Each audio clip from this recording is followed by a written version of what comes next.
Lundi 27 septembre dans Demain nous appartient, où Bastien va prochainement faire son retour et qui va bientôt accueillir un nouveau personnage nommé Jim. À l'hôpital.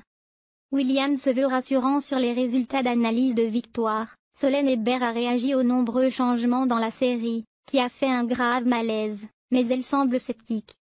Et pour cause, quand William discute de la situation avec Samuel, il est beaucoup moins positif et se demande si la jeune femme ne serait pas victime d'une infection qui serait remontée jusqu'à son cœur. Mona et Georges prennent un café à l'hôpital, et se disputent quand elle lui dit d'arrêter de se voiler la face sur la santé de Victoire. Elle lui conseille aussi de prévenir Sandrine, Juliette Rezanini, très triste de quitter la série, de l'état de santé de la malade. Le terrible diagnostic de Victoire. Plus tard, Victoire, alitée, a des hallucinations de personnes de son entourage qui parlent d'elle comme si elle était déjà morte. Georges, Maëlle et la Jaoui, lui propose de faire quelques pas dans le couloir mais quand elle se lève, elle se sent mal. Victoire va ensuite voir William, Kamel Belghazi, et lui somme de lui dire la vérité sur son état. Il craint qu'elle ait une myocardite foudroyante. De retour dans sa chambre, Victoire voit des moments de sa vie défiler devant ses yeux. Quand Georges arrive, elle lui raconte tout et lui demande. « Je veux que tu me promettes que, si je ne survis pas, tu referas ta vie et que tu seras heureux. » Ils s'effondrent dans les bras l'un de l'autre, en pleurs. La jeune femme fait alors un nouvel arrêt cardiaque. Jordan tente une réconciliation avec Jaya.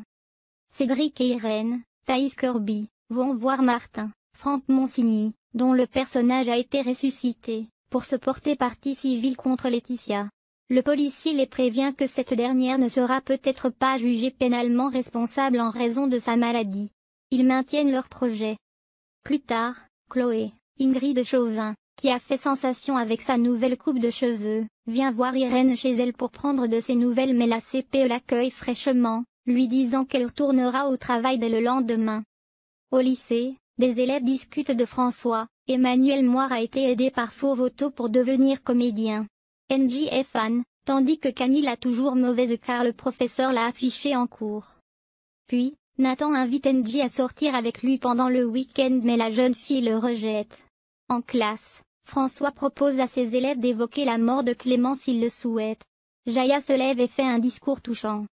À la fin du cours, Jordan vient la voir pour lui dire qu'elle a été courageuse mais elle le repousse et ils se disputent.